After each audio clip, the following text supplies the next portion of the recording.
From the outside, my life looked exactly how a decent man is supposed to live. My name's Jason Collins. Mid-30s. Mortgage paid on time. Decent truck. Health insurance. A wife who smiled in pictures and a house that never embarrassed the neighbors. I thought that was what being a good husband meant. Lights on, fridge stocked, bills handled, no surprises. You show up where you said you'd show up. You fix the loose cabinet door. You remember to grab her almond milk, not regular, because she said it messes with her stomach. You play your position and you don't complain. Our marriage on paper looked fine. 10 years with Megan. Small 3-bedroom in a suburb where everyone mows their lawn on Saturday and posts pictures of their dogs on Sunday. We had a shared Google Calendar on the fridge, color-coded. Blue for my stuff, pink for hers, yellow for us. Friday takeout, Saturday errands, Sunday laundry.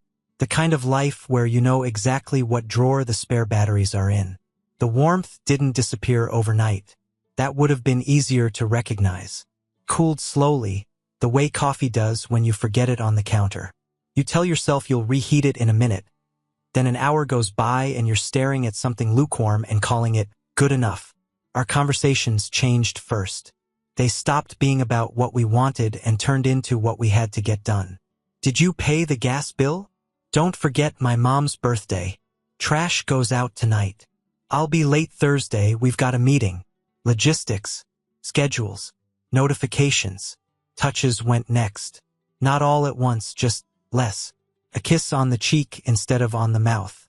A quick pat on the shoulder instead of a hug. Lying on opposite sides of the bed. Phones lighting up our faces instead of each other. We started moving through the house like polite roommates.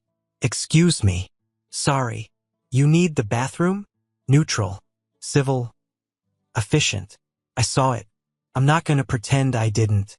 I saw the distance opening up between us like a slow, quiet fault line. I noticed how she laughed more at her phone than at anything I said. I noticed how we could go a whole night talking and never actually say anything real. But I told myself this is what adulthood is.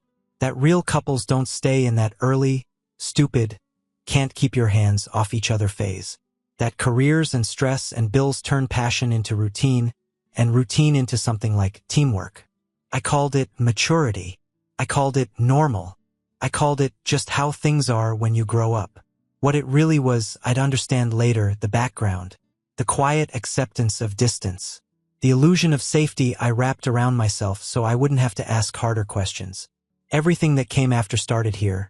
Inside a house that looked fine, with a marriage that looked fine, and a man who thought fine meant he was in control. Megan's job always lived in a different universe than mine. I work with things you can touch, tools, parts, contracts with numbers on them. She worked downtown at a firm where people said things like pipeline, bandwidth, and client-facing deliverables with a straight face. At first, her work stories were just noise in the background of dinner. Impossible deadline. Clients freaking out. The team staying late again. I'd nod, ask a question here and there, and we'd move on. Then a new name showed up in the stories. Victor. Full name, Victor Hale. Project lead. Older guy. Super sharp, she said once. Eyes on her plate. Kind of intense, but in a good way. Everyone respects him. Okay. Every office has that guy. The mentor. The one everyone references like he built the place with his bare hands. I didn't think much of it. But over time, Victor went from a background name to a recurring character.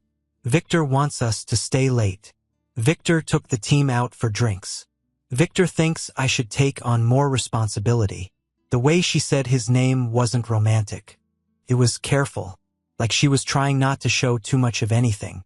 Other things shifted. Small, easy-to-excuse things. New earrings. We were brushing our teeth one morning and I noticed them. Simple, just a little more polished than her usual. New. I asked, toothpaste in my mouth. She glanced in the mirror, almost like she'd forgotten. Yeah, the girls at work said they looked good. Even the guys noticed. She smiled, but not at me, at herself. Staying later at the office. Victor's pushing this deadline hard. I can't bail on the team, she'd say, grabbing her laptop bag. Don't wait up. More team drinks. More networking events. More just answering this one email. Her phone started living face down on the counter.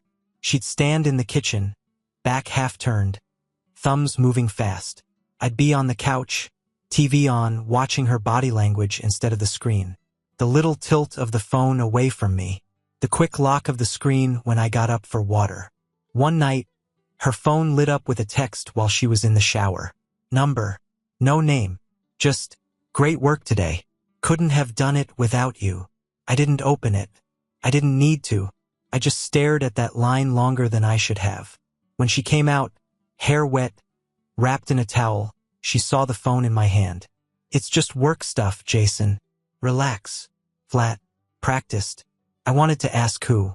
I wanted to ask why no name. Instead, I swallowed it. Tossed the phone back on the bed. Because accusing your wife with nothing but a bad feeling feels like stepping off a cliff with no ground in sight. And I was still the guy who believed that being a good husband meant trusting her until you had a smoking gun in your hand. Later, I'd learned my instincts weren't paranoid. They weren't even early. They were late. I wasn't there that afternoon. But I've watched it enough times now that it feels like I was. Here's what I know. It was a weekday, mid-afternoon. Traffic low, sky overcast in that gray way the city gets when it can't decide if it's going to rain or not. Megan left the office early. Badge swipe confirms it. Told her team she had an errand before a late call.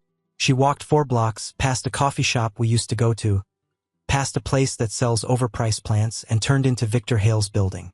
Nice place. Not luxury, but clean, secure, quiet. An elevator camera catches her looking at her reflection, fixing her hair. Not smiling, not crying, just adjusting. The apartment itself I only know from the footage. Soft lighting, warm like a staged catalog photo. Music low, instrumental, nothing distinct enough to leave a mark. Couch with his jacket tossed over the arm like a prop someone placed there on purpose. Victor moves like a man who has rehearsed this. Easy. Confidence. Not rushing, but not hesitating either. Like he has done this exact sequence with other women, other afternoons, other secrets. Megan, my wife, walks in with that half-numb, half-flattered look. The one that says, I shouldn't be here and I kind of like that I am at the same time. She acts like she's the one deciding how far this goes. She wasn't. Not really. I'm not going into details. I don't need to. What matters is simple. They had their 50 minutes. Fast. Detached. 2 adults crossing a line they could never uncross. What she thought was a one-time mistake got something she didn't plan on. Documentation.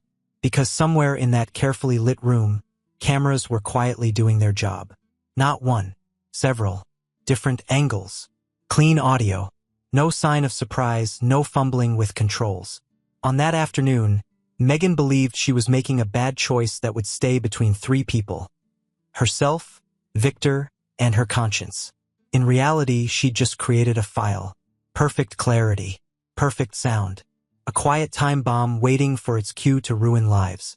From my point of view, nothing exploded. No screaming match. No confession. No broken plates. Life just kept going. If you look at my calendar from that time, it's boring. Work. Dentist. Oil change. Dinner at her parents'. Nothing circled in red. No arrow that says, this is where everything already changed. What I remember most is this. Megan got nicer. Started small. She came home on time more often. Put her phone down instead of welding it to her hand. Asked me about my day and actually listened, not just waiting for her turn to talk. One Thursday I walked in and she cooked dinner. Real dinner. Not takeout. Not frozen. Chicken, roasted vegetables, salad. She had music on, hair tied back, an apron actually tied around her waist like some 1950s joke. What's the occasion? I asked, hanging up my keys. She shrugged. I just felt like it. You've been working hard. She said it so casually that I believed her. Why wouldn't I? Little compliments started landing. That shirt looks good on you. You've really been on top of things lately. I'm glad I married a man who doesn't quit. I soaked it up. Any man would. So I stepped up too. I started planning more. Suggested a small weekend trip to the coast. Booked a decent hotel, not the cheapest one I could find. Paid attention to her hair, her clothes, the way she'd look at herself in the mirror like she didn't quite recognize who was looking back. On the couch at night, she started leaning into me again. Head on my shoulder. Legs tucked under a blanket we actually shared. We'd watch a show all the way through without each of us disappearing into our phones. I remember thinking, maybe this is what marriage is. It dips, it cools, then it climbs back up if you stay. Maybe this was us surviving some rough patch I didn't fully understand. From her side, which I can only guess at now, she probably thought the same word in a different way. Surviving. She'd filed her sin away under one-time mistake, paid for it with guilt and better behavior, and buried it in the back of her mind.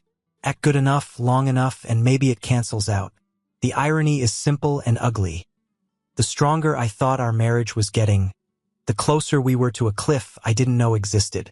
I thought we were rebuilding. We were just killing time before the impact. It was a regular night. Nothing cinematic. No storm outside. No dramatic music. Just me on the couch, half watching a game, half scrolling my phone while Megan cleaned up in the kitchen. My phone buzzed. Notification from a buddy I've known since high school. We don't talk every day, but when we do, it's jokes, memes, dumb videos. Nothing heavy. I tapped it without thinking, expecting a clip of someone eating pavement on a skateboard or some stupid filter video. Instead, I got a message.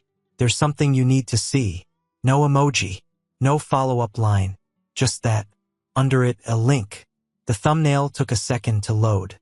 Those few seconds feel like a lifetime now. First, it was just colors and shapes. Then it sharpened. A woman half-turned. Brown hair I'd seen on a pillow 1,000 times. The curve of a shoulder I knew like my own hand. My brain did what it always does when it doesn't want to accept something. It stalled. Looks like her, but it's not. Just someone similar. Coincidence. Bad angle. I hit play. The video started mid-movement. No intro, no logo, no watermarks at the start. Just bodies, clothes, hands. I watched 1 second. Then another. Megan's face. Not a copy. Not a look-alike. Her voice, even though she wasn't saying much. Little sounds you only recognize if you've heard them before. I knew them. The room from scene 3 was right there in my hand. Same lighting. Same layout. Same couch with the jacket tossed aside like it lived there. And then he walked into frame. Victor Hale, sleeves rolled, moving like he owned the air itself. There's a particular kind of silence that hits you when you run out of excuses. I felt it then. The angle shifted suddenly. Another camera, different position. Then another cut. Not some shaky hidden phone. This was set up. Planned. Someone had run cables, picked lenses, tested shots. It wasn't just that my wife had cheated.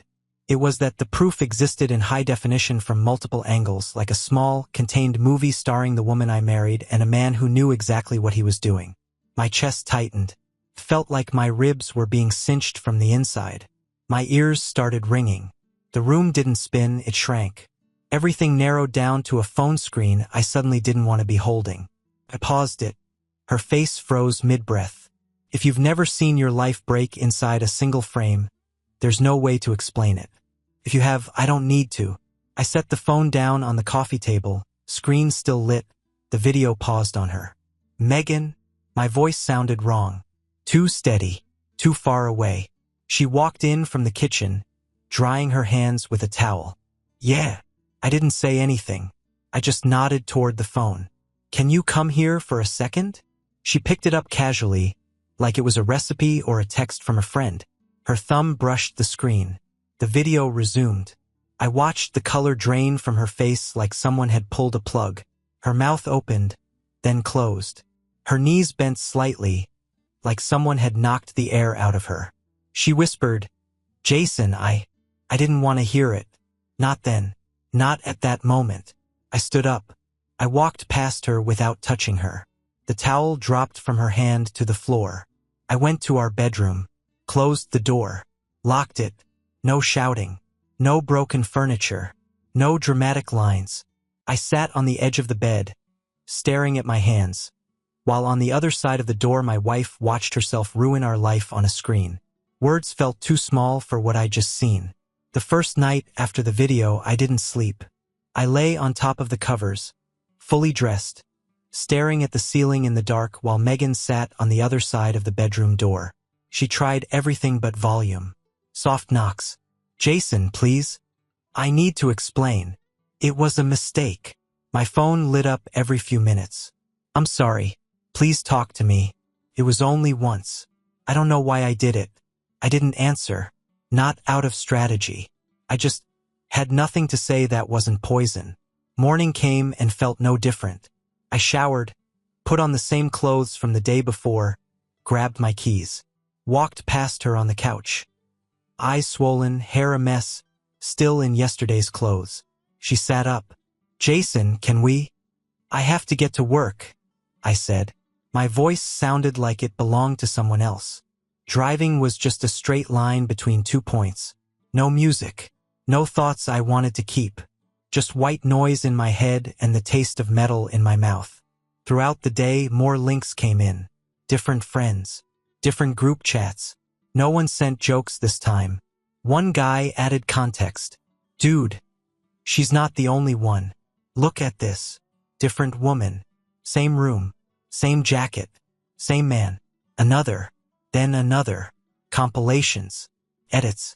Comment sections full of strangers who thought they were funny, arguing over who was more to blame. The women or the man behind the camera.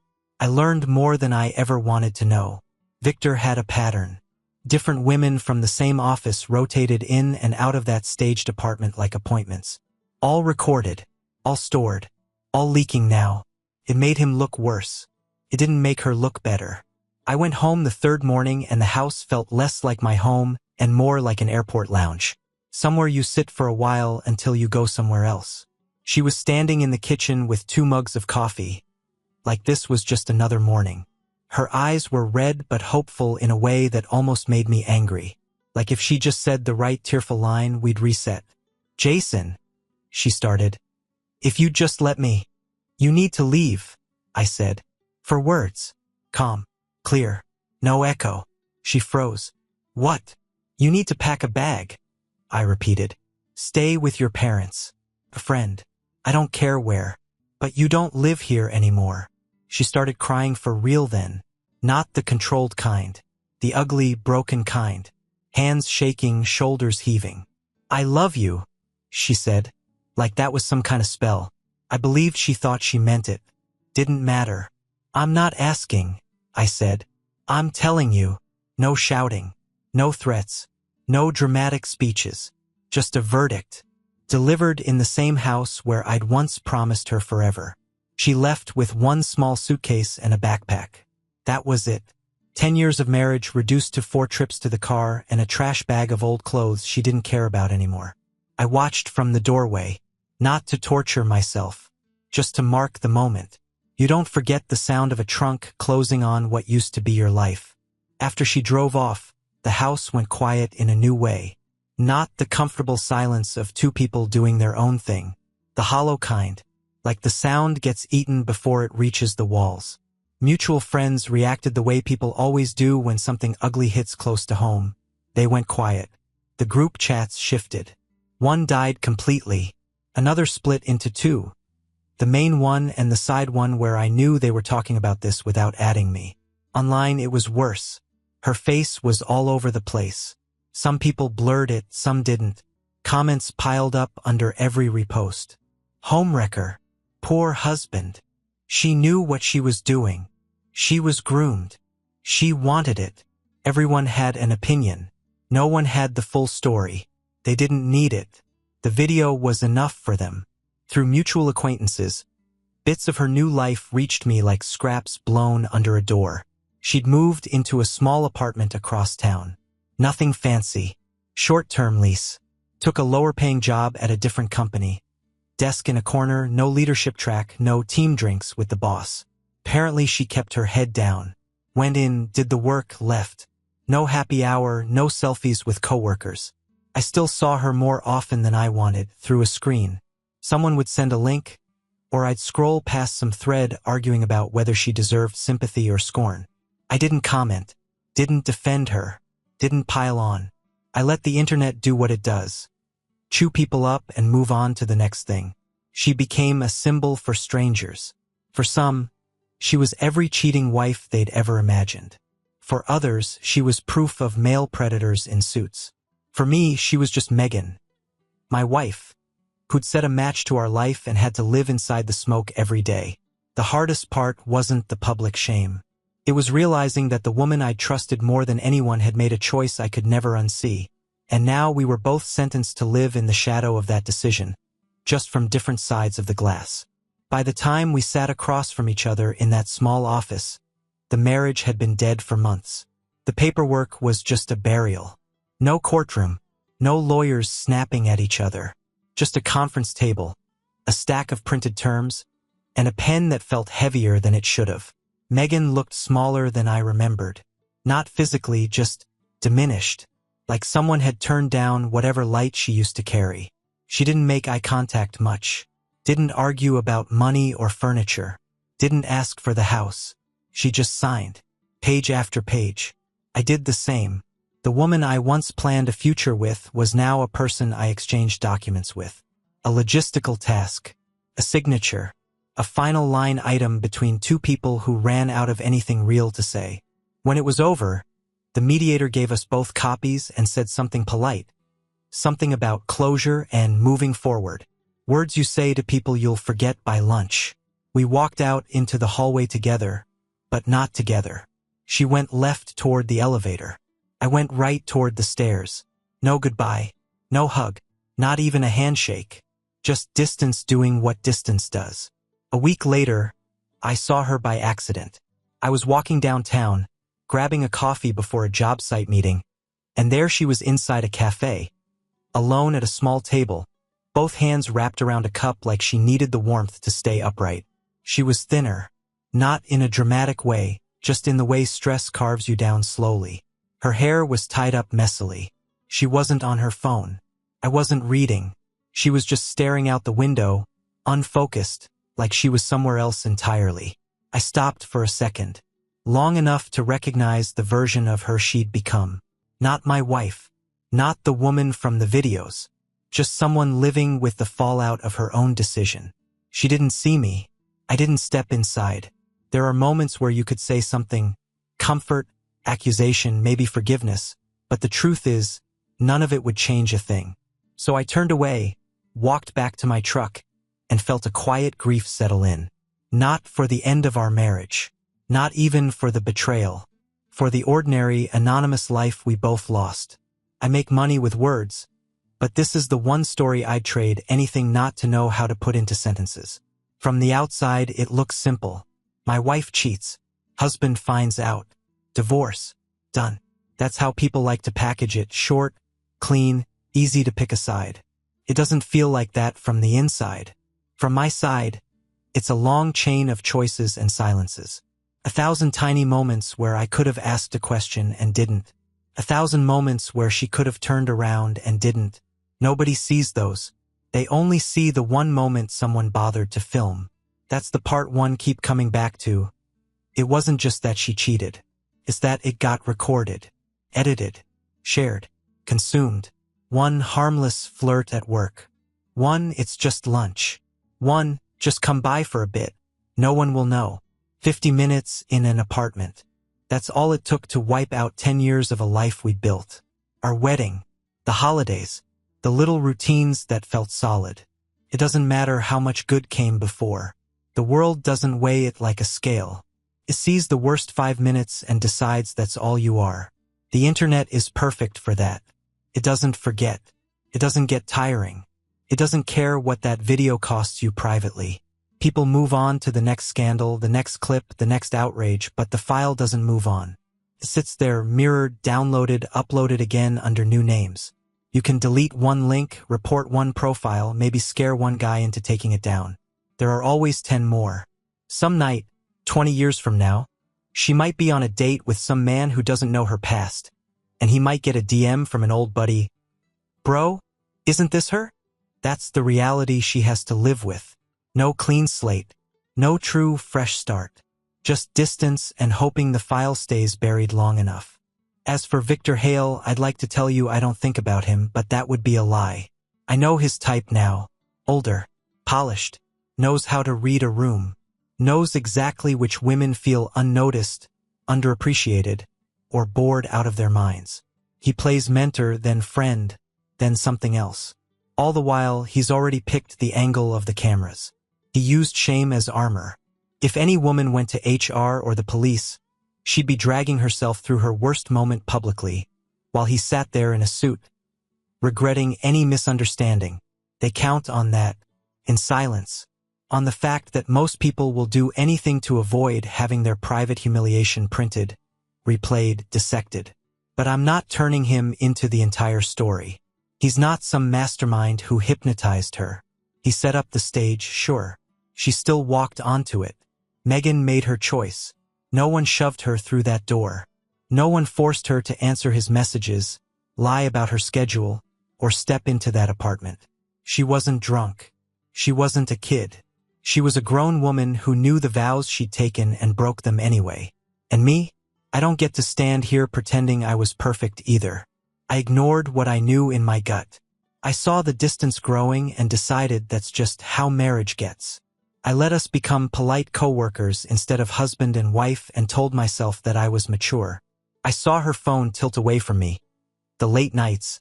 The new energy she only seemed to have for work. And I swallowed my questions because I didn't want to be that jealous guy. I'm not saying any of that made her cheat. Didn't. But it helped build the quiet space where it could happen. People ask me sometimes what I learned from all this. Like there's a motivational quote at the end of it. I wish I had something cleaner to hand them. Here's what I actually learned. You're never as safe as you think you are. Comfort isn't security. Routines aren't loyalty. A shared mortgage isn't a shield. The internet turns people into symbols. To half the comments, Megan is every cheating wife. To the other half, she's another victim of a predator boss. To me, she's just the woman I loved who destroyed our life with one decision. None of those versions fully match. All of them exist. Some truths don't fade. You just grow around them. There's no unseeing that video. No unhearing the way she sounded with someone else. Time doesn't fix that. It just puts distance between you and the moment you found out. So no, this isn't a revenge story. I didn't burn his car. I didn't expose her in some dramatic post. I didn't go full movie script and win the breakup with a new life that looks better on social media. And it's not a plea for sympathy. Plenty of men have gone through worse and had less to show for it. I'm not special because my heartbreak got uploaded to a server. This is a record. Me as a man saying, this happened, this is how it felt, this is what it cost, and this is what I did after. I got up. I went to work. I signed the papers. I let her go. I refused to let that 50-minute video be the only thing that defined me, even if it follows her everywhere she goes. The real work after something like this isn't forgiving or forgetting.